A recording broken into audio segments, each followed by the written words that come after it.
dalam kaidah fikih itu begini. Jika ditetapkan di situ hukumnya sunnah, maka jika dilanggar jadi makruh. Gitu nggih. Kalau di situ ditetapkan wajib, maka jika dilanggar hukumnya haram. Nah, sehingga para ulama niku sepakat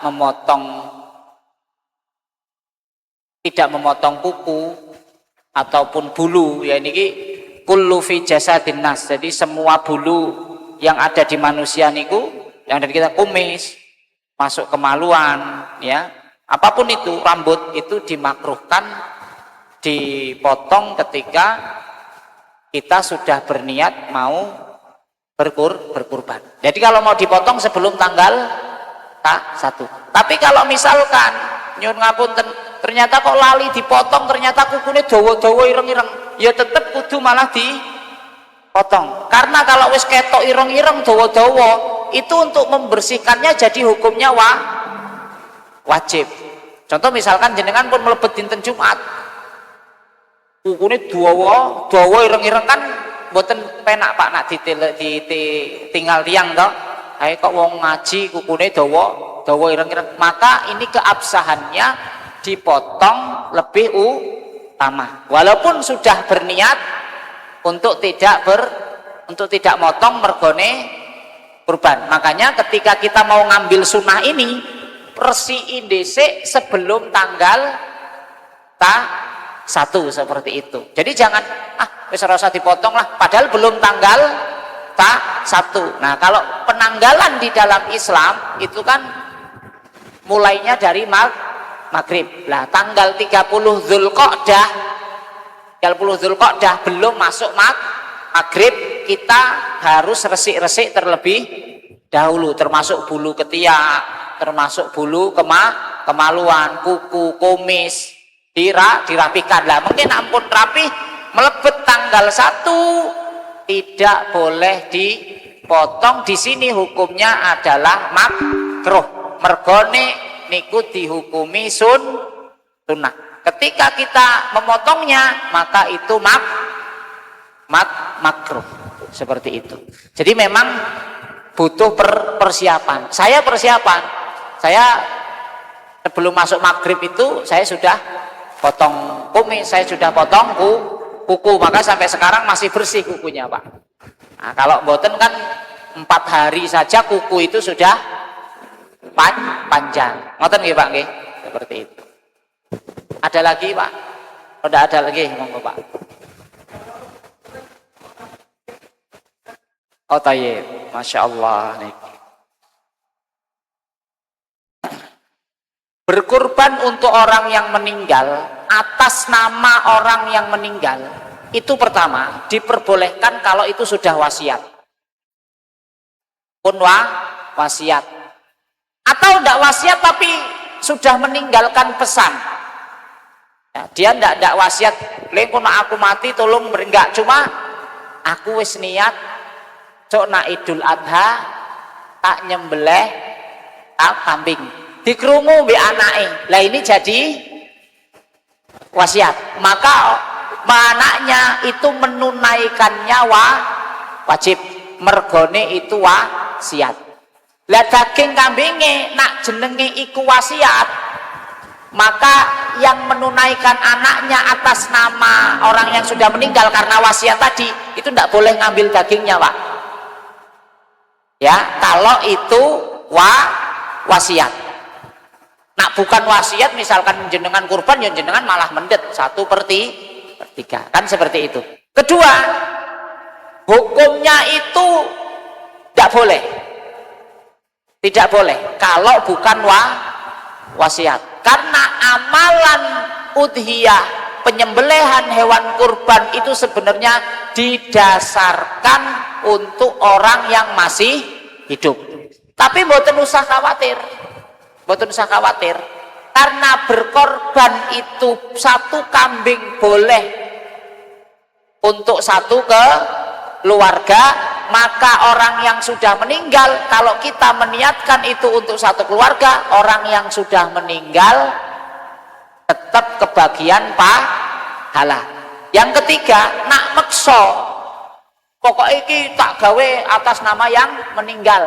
Panitia ya ora oleh ngalangi. Dia tetap entuk pahala sedekah daging di hari raya. Kadang nggih ngoten Pak, kula niki panitia. Teko ning musala. Ustaz, iki kambinge mbah kula. Mbah wis meninggal wis suwe. Aku pengen kurban go atas nama mbah. Gue kula jelaske, ora nrimo pokoke atas nama mbahku. Ya wis, saya sudah jelaskan hukumnya begini Pak. Enggak apa-apa Ustaz, pokoknya kula belah niki atas namane Mbah almarhum. Ya sudah, dia tetap entuk pahala, tapi pahala sedekah daging di hari raya. Nah, seperti itu saja. Gitu ke? Daripada mengko malah ribut ora sida beleh wedhus, gelo sesuk meneh ora marani rono, ora dadi ora gelem ning panitia masjid kita. Ngoten ya, Pak ya. Kalau wasiat dadi wajib, tapi daging kita ndak boleh ngambil ya, daging ndak boleh ngambil. Yang kedua, tetap untuk pahala ketika di atas namakan apa? Keluarga. Jadi kalau Bapak Ibu mau berkurban, ojo atas nama sendiri, rugi Pak eman-eman. Diniatke atas nama keluarga, diniatkan atas nama keluarga. Niki sing cara-carane sing matuk kuwi seperti itu. Bukan berarti terus atas nama sendiri tidak boleh nggih. Kisahnya itu begini. Di dalam hadis itu kan disebutkan begini. An Atha ibni Yasar, ada seorang tabiin namanya Atha bin Yasar, qala sa'altu Aba Ayyub al-Ansari. Atha ini bertanya kepada Abu Ayyub al-Ansari.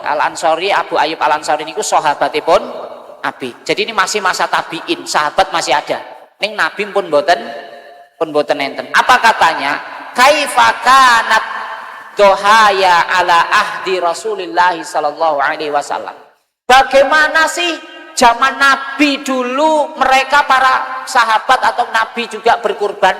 Corone do kepiye ketika mereka berkurban?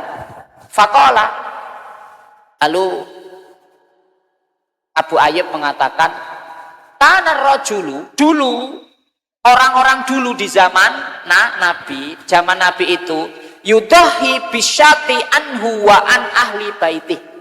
Mereka berkorban dengan satu kambing atas nama dirinya dan keluarga, atas nama dirinya dan keluarga. Fayakuluna wa yut'imuna, mereka makan dan juga mereka bagikan. Kata mereka seperti itu. Imam At-Tirmidzi rahimahullahu taala, niki kitab niki cukup terkenal ya di kalangan orang-orang yang mencinta hadis, karena hadis ini diriwayatkan oleh Imam At-Tirmidzi dalam Sahih Tirmidzi. Itu ada kitab namanya yang ditulis oleh Syekh Mubarakfuri. Kalau Bapak pernah membeli buku sirah, ada sirah buku sirah Nabi itu yang ditulis oleh Syekh Mubarakfuri. Ini terjemahannya sudah banyak. Beliau menulis kitab itu Tuhfatul Ahwazi, atau biasa dikenal Syarah Sahih Bukhari. Di situ dijelaskan begini. Hada hadisu nassun sorihun fi anna syatal wahidata tudzi'u anir rajuli wa an ahli baiti wa in kanu katsirin min huwal haq. Jadi kata Syekh Mubarakfuri ketika menjelaskan hadis tadi, hadis ini adalah dalil yang baik untuk apa? Fi annasyata, bahwasanya satu kambing itu tudzi'u anir rajuli wa an ahli baiti. Satu kambing itu diperbolehkan digunakan untuk berkurban satu orang dan keluarganya. Bahkan disebutkan wa in kana katsiru, walaupun anggota keluargane oke. Duwe anak 10, korban satu kambing, anake sing 10 kuwi ya entuk pahala. Jadi mboten usah khawatir. Sing meninggal juga itu. Wa qala al-Hafidz Ibnul Qayyim al-Jauzi. Imam Ibnul Qayyim mengatakan, wa kana min hadyihi sallallahu alaihi wasallam.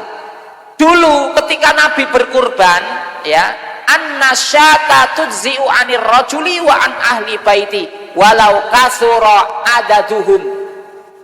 Kata Imam Ibnul Qayyim, dulu di zaman Nabi orang-orang itu nak berkurban itu ya kambing satu atas nama keluarga, tapi tetap disunahkan sing atas namanya di situ kepala keluarga. Contoh nyuwun ngapunten Pak Doni misalkan nggih, enten sing namine Doni mboten?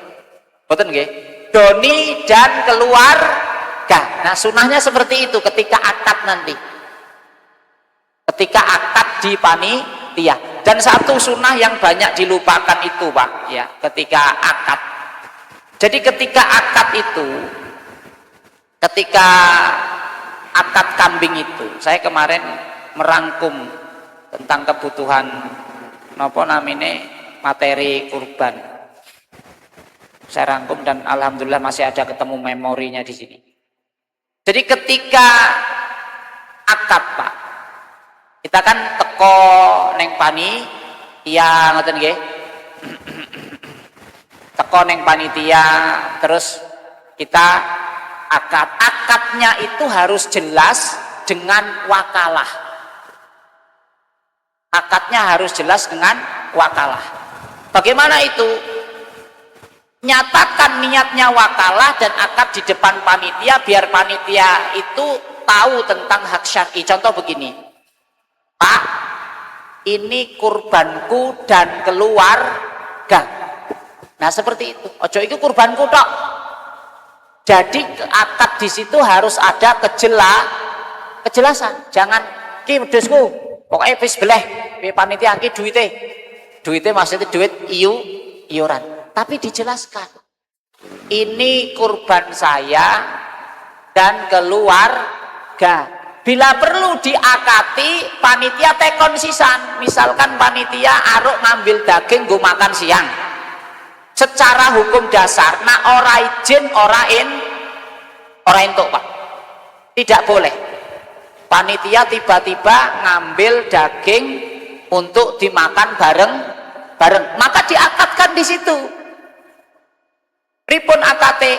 Nanti kalau panitia ngambil secuil untuk dimasak bareng-bareng boleh atau tidak? Tanyakan kepada yang punya. Kalau yang punya boleh, terus diakatkan sodakoh. Tak sodakohkan secukupnya buat panitia. Itu boleh diambil kalau di depan sudah akad. Nah, mboten enten akad itu tetap sing namine daging kurban bukan milik panitia tapi milik sohibul kurban. Jadi panitia tidak ada hak untuk mengambil daging. Tidak ada hak. Bisa dipahami nggih, Pak? Panitia itu bukan pemilik daging. Panitia itu wakil. Jadi makanya akadnya wakalah, mewakilkan. Nah, ketika panitia pengen masak, ngomong di awal, sehingga jangan sampai akad itu cuma lewat HP. Datang, serahkan ke panitia, ini kambing saya wakilkan ke panitia, kurban atas nama saya dan keluarga. Sehingga nanti panitia nyebut ke sing nyembelih ya kon ngono kuwi. Iki wedhuse sapa iki? Wedhuse fulan. Oh bismillah. Ndak sunnah itu, Pak. Nabi SAW ketika menyembelih dan itu diakadkan untuk keluarganya, Nabi tetap menyebutkan bismillahi Rabbana taqabbal min Muhammad wa ali Muhammad. Nabi menyembelih gitu. Bismillah ya Allah, dengan menyebut nama Allah, ya Allah terimalah kurban seko Muhammad dan keluargane Muhammad. Maka nanti ketika penyembelih itu harus tahu akadnya tadi. Sehingga ditulis itu bukan hanya ditulis.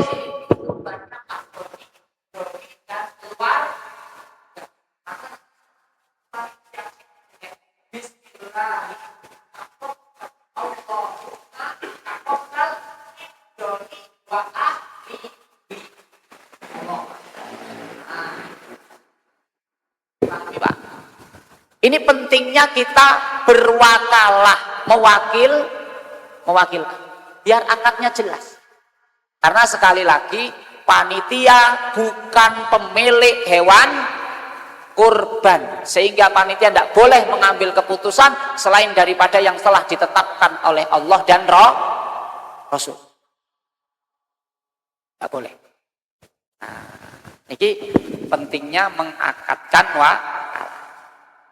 ada lagi Pak? J.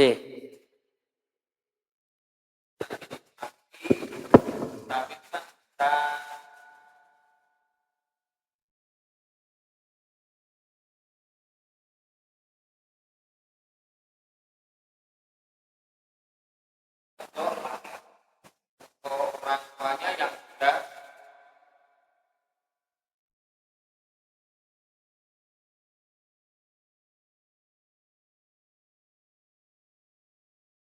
misalnya lagi mungkin data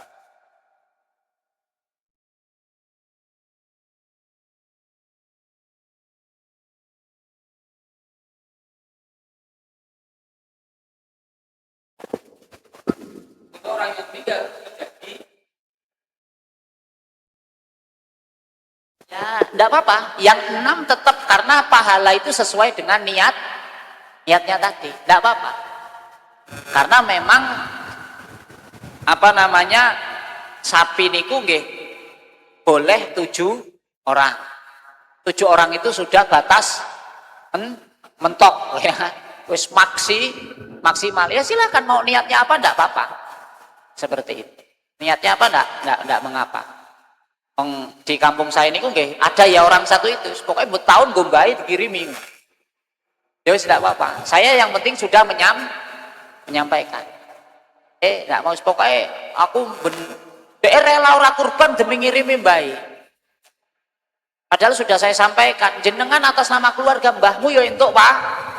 Alah, ini ya enggak mau. Ya sudah, tapi ya mosok kita golek kon liya kan yang mboten. Seperti itu. Ya sudah, tetap entuk pahala sedekah daging, mboten usah khawatir.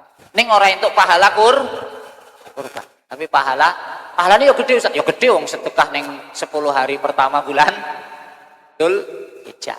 Seperti itu. Ada lagi?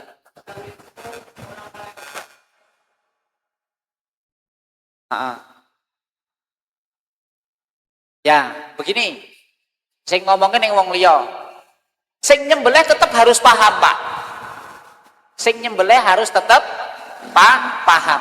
Tapi yang lebih afdol itu sing nyebutke ya tetap sing nyembelih karena dia yang berwenang mengeluarkan darahnya.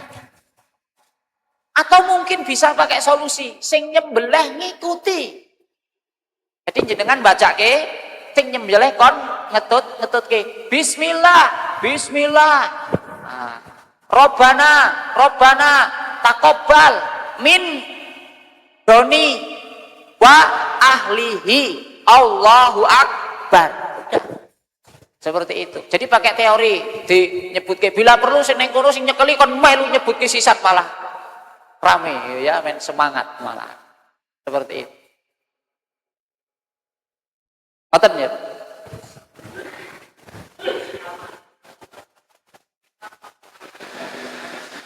Pripun Pak kurang dengar saya. Nggih.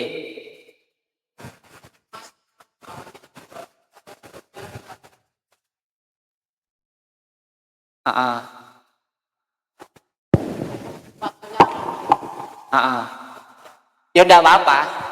Tapi yang penting ada akad wakalahnya tadi Pak. Mewakilkannya tadi. Itu harus ada akad itu. Kalau enggak ada akad itu enggak boleh. Karena sekali lagi panitia, pokoknya kaedahnya panitia itu bukan pemilik Daging itu jadi patokan dasar. Jadi tidak ada wewenang tiba-tiba panitia nyumput ke sampil. Mengko iki tidak boleh. Itu haram hukumnya. Seperti tapi kalau sudah diakatkan di depan, nanti panitia minta sepotong, seprapat atau setengah untuk dimasak bareng-bareng. Oh iya, saya akatkan itu sedekah. Itu solusi yang pertama. Solusi yang kedua, Pak. Ini solusi yang kedua, tak rasa niki lebih enak. Bagaimana? Ada ngenten sing ragu toh. Oh, panitia kok mangan daging ya. Seperti itu. Maka solusinya yang kedua, men panitia tetap iso mangan daging.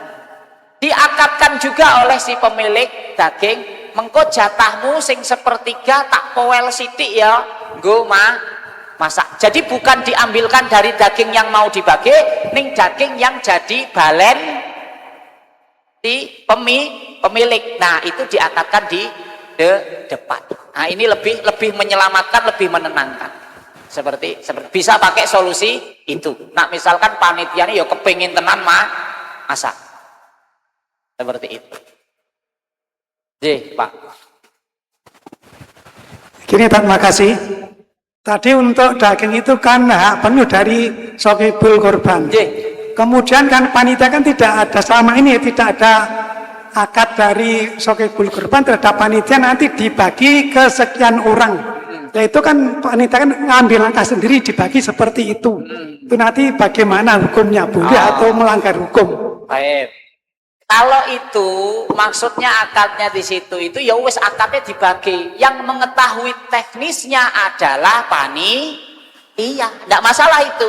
Yang penting sudah ada akad bahwa sakmene dibagi, mengko nggo aku mene. Masalah pembagiannya ya silakan, panitia mau dibagikan untuk berapa orang, itu yang lebih tahu adalah panitia. Seperti itu. Kita nggak ngerti kok warga kene iki jumlahnya piro, kita ndak tahu. Tapi kalau pemilik mau ngomong meneh, boleh ngomongin gini, aku pun njaluk sak bungkus rong bungkus tak bageke sedulurku, boleh. Tolong kok aku ngengei rong bungkus aruk tak bageke sedulurku neng desa sebelah, itu boleh. Nah, seperti itu. Ngoten ya Pak ya. Jadi silakan panitia mau dibagikan beberapa orang itu menjadi urusannya panitia. Yang jelas kita sudah mengakadkan. Seperti itu. Allahu a'lam. Masih Ustaz, mau tanya. Yang pertama hubungannya dengan korban sapi. Korban sapi, satu sapi untuk 7 orang. Lah ini korbannya di desa itu ada 3 sapi. Berarti 21 orang. Terus mendapatkan sapi harganya yang berbeda-beda. Dari 3 sapi itu harganya berbeda-beda. Lah ini ada sebagian yang mengganjel, langkon nek aku itu sing gede aku disokong wong liya. Lah nek sing itu cilik malah nyokong. Lah nek itu sing gede wong jare korban itu tidak boleh apa itu urunan. Nah, ini bagaimana Ustaz? Yang pertama. Yang kedua, sebagai panitia kita merasa kesulitan untuk tahun ini mencari hewan yang sudah poel, katakanlah, khususnya adalah sapi. Kalau di dalam hadis itu tertulis apabila kamu tidak mendapatkan kambing yang umur 1 tahun lebih, maka boleh domba yang di bawah kurang dari 1 tahun atau jamnah itu. Lah hukum itu apakah bisa disamakan dengan sapi? Ya, karena mencari sapi yang power saat ini betul-betul sulit Ustaz kali ini. Yang pertama. Yang kedua, kita sebagai pembeli dan sapi itu tidak punya akte kelahiran, jadi 2 tahun itu tidak tahu. Lah ini solusinya bagaimana Ustaz? Terima kasih. mengenai kurban niku maksudnya mungkin pertanyaannya begini Pak, yang tadi yang pertama itu iurane podo ning regone beda. Ndak boleh itu Pak. Regone podo regone beda kok iurane podo, itu ndak boleh. Harus dibagi satu, misalkan satu sapi harga 21 juta, maka wong 7 pas itu. Wong 7 berarti 3 juta, 3 juta. Ternyata sing siji regane selawe juta. Ya sudah, selawe juta itu dibagi wong pitu. Ndak boleh 3 kambing pokoknya kabeh iurane 5 juta. Misalkan ku 3 kambing kok kowe kambing sing iki. Lah itu ndak boleh. Tidak diperbolehkan. Itu namanya kecurangan. Namanya ghosasah. Ya, ghosasah, dan di situ cenderung kepada khianat nanti. Jadi lebih baik satu sapi ya fokus ke wong pitu, sapi sing siji ya fokus ke wong pitu. Ndak boleh sapi telu pokoke iurane sakmene kowe entuke pira-pira kuwi sing dibleh, ndak boleh. Tidak diperbolehkan. Itu nggih. Kemudian yang kedua, sapi untuk ukuran umur, ya memang sapi niku tadi tidak ada akte. Kalau untuk umur Pak, itu bisa dikembalikan menurut uruf. Menurut uruf. Wong Jawa urufe piye? Oh, nak sapi iku cirine ngene iku wis 2 tahun. Ya sudah, ikuti orang kampung situ. Ikuti daerah kita. Jangan disamakan uruf kita dengan Arab. Mungkin di Arab sana juga mengukur domba 1 tahun dengan kita mengukur domba 1 tahun itu berbeda. Maka dikembalikan uruf setempat. Ya, mana dalilnya? Fas'alu ahla dzikri in kuntum la ta'lamun. Tanya kepada orang yang lebih tahu jika kamu tidak mengetahui. Maka yang tahu sapi di daerah situ, di daerah Indonesia, ya wong Indonesia. Kita nggak ngerti, maka tanyakan kepada ahlinya. Be ahline dideloke. Oh iki wis, lah kok wis Mas piye iki? Ciri-cirine ngene. Oh ya sudah. Karena kita nggak tahu. Seperti itu. Nah, itu ikut uruf. Kemudian kalau menurut uruf di situ belum layak 2 tahun, belum layak disembelih, ya nggak boleh. Karena aturan sudah tetap qat'i dari Allah dan Rasul. Cuma enaknya tadi kita ngukur ukuran kambing wedhus niku sesuai uruf setempat. Aja dipadake karo Arab. Nah, Arab iki piye to ngukure? Ya bisa jadi beda. Neng kono ternyata wis 13 bulan, neng kene ternyata pas 12 bulan. Kan benten ukurannya seperti itu. Ngoten ya, Pak ya. Wallahu a'lam. Mau tanya ya, Ustaz. Bagaimana untuk kurban tapi dengan sistem arisan atau subsidi, bagaimana Ustaz? Baik. Pertama, arisan itu adalah akad hutang yang harus kita pahami. Arisan itu hutang napa mboten? Hutang. Jenenge akad hutang, maka ada yang namanya hitam di atas putih. Apa putih di atas hitam sing bener? Pokoknya ada catatannya, ada perjanjian yang terikat. Perjanjian apa? Yang terikat. Engko tang sing pertama iki, sing kedua iki niku enten catatannya. Ada catatnya. Takutnya engko nak wis kurban, aku sing entuk pertama, terus wonge kabur lah. Itu yang dikhawatirkan. Tentu jenenge utang niku ada perjanjian, ada ikatan. Seperti itu. Pada dasarnya, kalau di situ sudah terpercaya, orang-orangnya terpercaya, tidak ada unsur mau khianat, maka sistem arisan tahun iki sapa hutang, tahun iki sapa sing kurban, tahun iki sapa sing kurban, itu diperbolehkan. Selama tadi, karena hutang arisan itu akadnya hutang. Coba nak arisan tiba-tiba wonge kabur lunga. Kira-kira jenengan nesu mboten? Nesu. Makanya harus ada, jangan hanya modal kepercayaan. Kok nak modal kepercayaan aruk nagih dadi pekewuh. Iki wong Jawa ngono kuwi, Pak. Sithik-sithik pekewuh. Makanya ada hitam di atas putih. Saya kalau ada yang utang, siapapun dia, karena ini perintah dari Allah dan Rasul, ya tetap dicatat, ada saksi di situ, seperti itu. Jadi intinya boleh kurban dengan sistem arisan, cuma tadi dengan keterangan-keterangan, perjanjian-perjanjian dan saksi. Wallahu a'lam bishawab.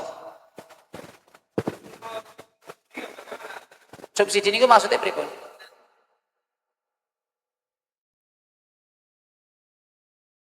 Dikasih uangnya, boleh itu. Aku aruk kurban nih duitku gur 2 juta padahal rego kambing 3 juta. Ya wis, tak tambahi aku. Engko ning atas namaku ya boleh. Boleh seperti itu.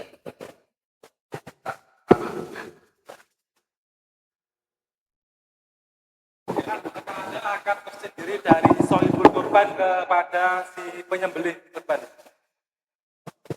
Akad tersendiri. Sohibul kurban kepada penyembelih. Nah, dia ada akad dari sohibul kurban ke panitia. Kepada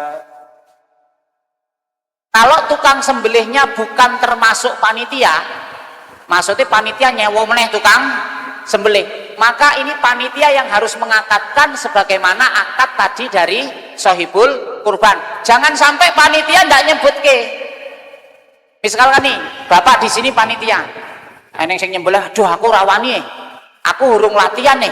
Padahal saat ini latihan nyembelih pun kadah latihan nyembelih. Nah, ya wis nak ngono dewe ngundang tukang jagal, tukang sembelih, maka panitia harus mewakilkan akad sembelihnya kepada tukang jagal tersebut. Nah, ora diakadke, maka tadi sistemnya penyembelih kon mengikuti ucapane panitia ketika nyembelih, seperti itu. Karena memang itu bagian daripada sunnah, menyembelih hewan kurban disebut namine sinten sing berkurban. Tidak boleh asal nyembelih. Bedakan nyembelih hewan bukan kurban sama nyembelih hewan kurban. Ini berbeda. Kurban itu ada kekhususan, niatnya ya khusus, waktunya ya khusus, seperti itu. Wallahu a'lam.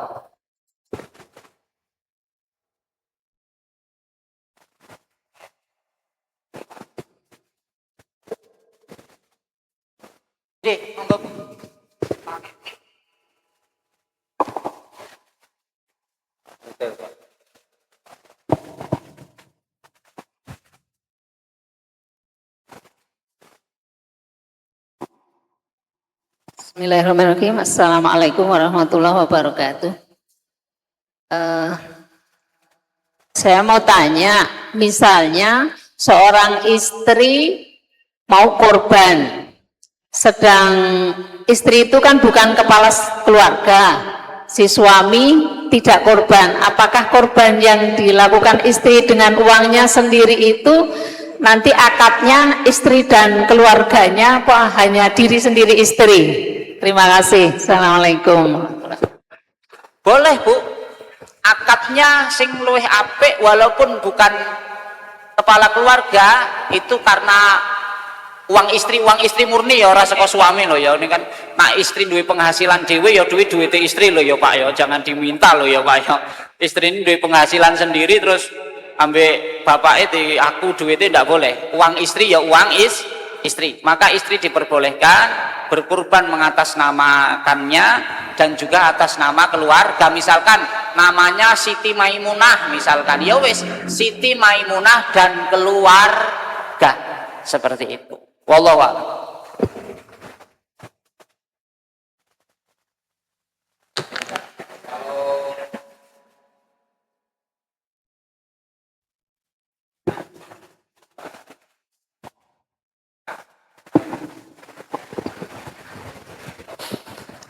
Anak mau kurban sendiri itu ya ketika dia sudah mukallaf Pak. Mukallaf itu sudah dibebani syariat, wis balik. Kalau misalkan umurnya laki-laki misalkan wis mimpi basah, perempuan sudah haid, ini berarti kan sudah dibebani syariat terkhusus sing wajib.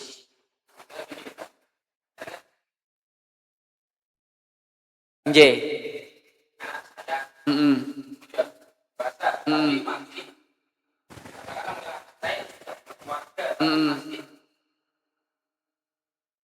Tanggungan orang tua.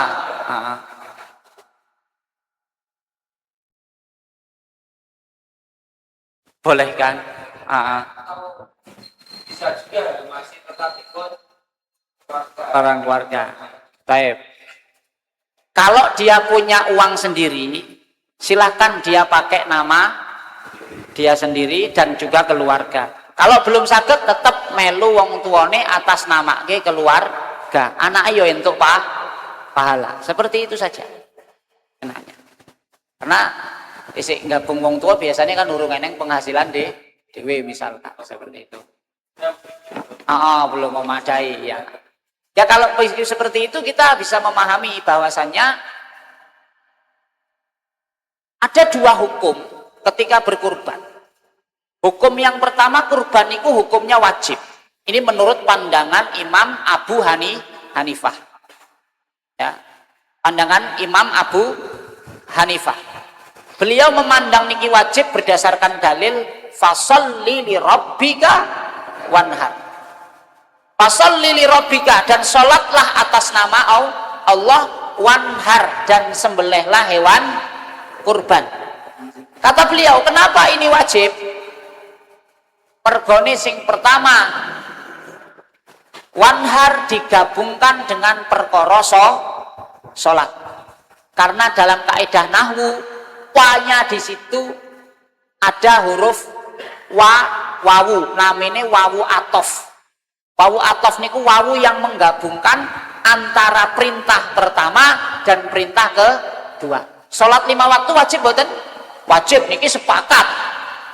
Kabeh sepakat nak 5 waktu niku wajib. Lah kurban digabungkan dengan perkara sholat sing wajib dengan wawu atof, kata beliau. Maka kurban niki wajib. Tapi wajib niku terperinci. Terperincinya pripun? Terperincinya begini. Misalkan jenengan gadah arto 5 juta. Ini menurut pandangan Imam Abu Hanifah, duit 5 juta, nak kuwi cukup nggo tuku wedhus dan cukup untuk keluarga, maka dia sudah wajib berkurban. Sudah wajib berkurban. Mergone napa? Misalkan 5 juta, tukoke wedhus rego 3 juta. Pun sae napa mboten niki? Sae. Pun sae. Berarti masih sisa 2 juta. 2 juta cekap 2 minggu, Bu. Cekap boten ibu-ibu? Cekap. Berarti masa 2 minggu untuk mencari nafkah masih ada kesempatan? Masih. Berarti kata Imam Abu Hanifah niki wajib, mergone 3 juta nggo tuku wedhus, isik sisa 2 juta. Tanpa ada hutang yang harus dibayar. Nah, eneng hutang sing harus dibayar, maka dahulukan hutang. Tetap dahulukan hutang. Ojo sampai nunda-nunda bayar hutang. Ya, seperti itu. Kalau eneng hutang sing kudu dibayar, hutangnya piro? Hutangnya ternyata 4,5 juta. Ya wis ora usah kurban, bayar hutang dhisik. Kalau kurban walaupun dihukumi wajib oleh Imam Abu Hanifah, niku hukumnya hubungannya dia langsung dengan Allah. Tapi kalau utang, hubungannya bukan hanya dengan Allah, tapi hubungannya dengan manusia. Dia nggak kurban kalau dianggap kurban itu wajib. Ketika dia tidak kurban, dia bisa bertobat kepada Allah dan Allah memberikan ampun. Tapi nah hubungannya mbek menungso, nggak cukup Pak hanya bertobat kepada Allah. Dia harus meminta maaf kepada orang yang pernah dia dolimi. Itu perhitungan wajibnya. Kalau perhitungan yang kedua, hukumnya sunnah mu'akadah. Yo sama, sunnah mu'akadah seperti itu. Nak wis duit 5 juta, tuku wedhus isoh 3 juta, maka dia sudah ditekankan untuk berkurban. Dia sudah ditekankan untuk berkurban.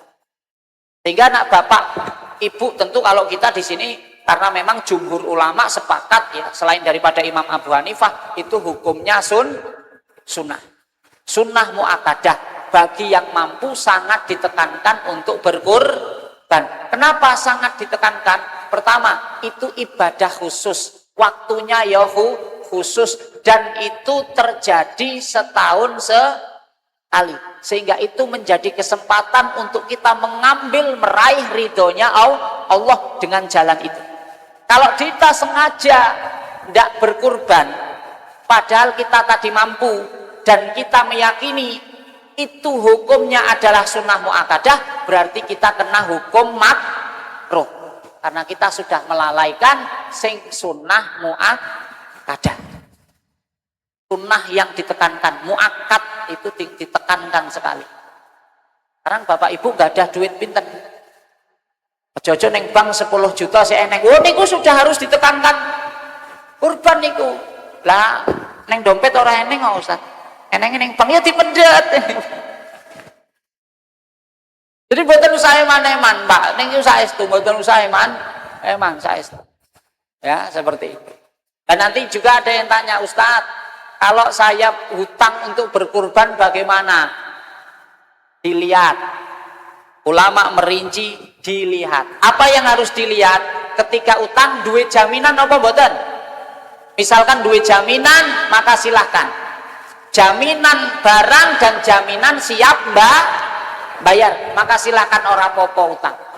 Atau mungkin gini, aku baru untuk duit 10 yuto mengkui bulan Muharram misalkan, saiki duitnya urung cukup, karena yakin insya Allah wis duwe perincian bahwa Muharram mengkui untuk duit 10 juta, maka ini diperbolehkan untuk hutang demi kurban, seperti itu.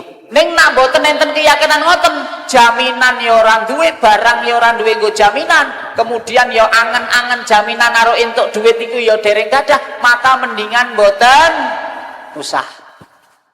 Karena perkara hutang niku perkara berat. Jadi diperinci.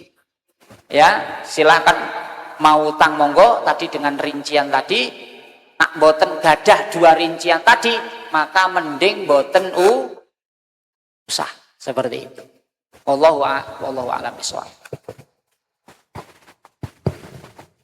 Ustadz, kembali kepada yang tadi Pak, yang panitia kan hanya wakil sahibul kurban. Sahibul kurban kan tidak semuanya hadir di saat rapat atau tidak hadir di saat penyembelian. Nah, kadang panitia itu sudah ditentukan mengambil daging, sebagian daging dari sepertiga hak-haknya sahibul kurban untuk dimasak tanpa meminta izin secara langsung kepada peserta sahibul kurban, misalnya orang 7, yang hadir hanya 3 orang, yang 4 orang nggak hadir. Nah ini mendolimi sahibul kurban yang 4 atau bagaimana ini?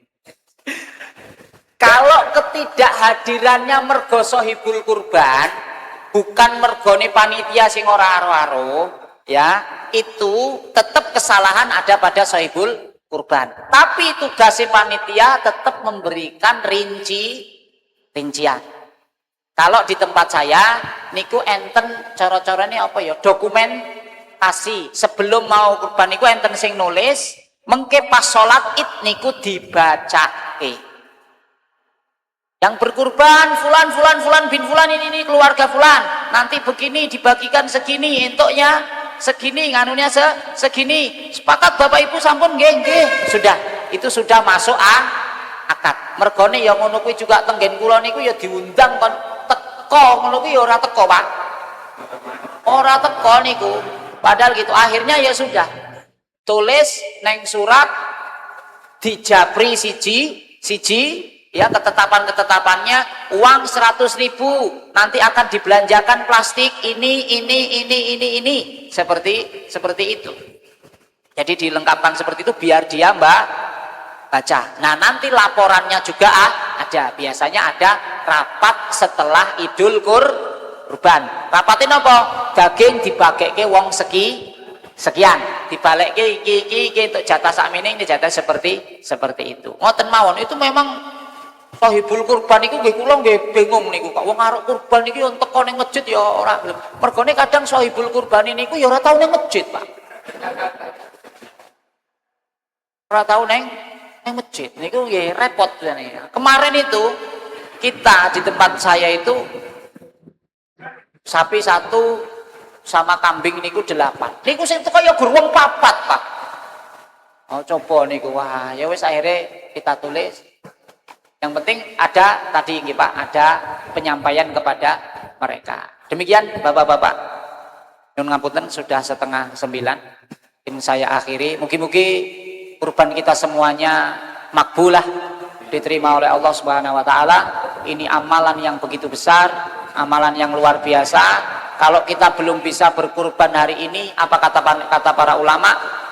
Kalau kita belum bisa berkurban hari ini, sing pertama optimalkan 10 hari pertama bulan Zulhijjah. Yang kedua, kalau kita tidak bisa berkurban, maka sedekah daging ya diperbolehkan.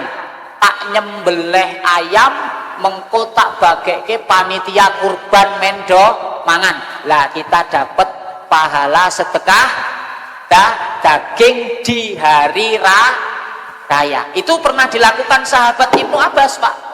Ibnu Abbas ora iso kurban, akhirnya dhek nganokke ayam dibageke neng tonggone. Kalau kita belum bisa berkurban karena melewatkan sedekah melewatkan 10 hari pertama tidak dengan beramal engkang saya menika ya menjadi kerugian bagi kita. Maka optimalkan waktu menika 10 hari pertama bulan Zulhijjah. Demikian Bapak Ibu, mugi-mugi sehat selalu, panjang umur.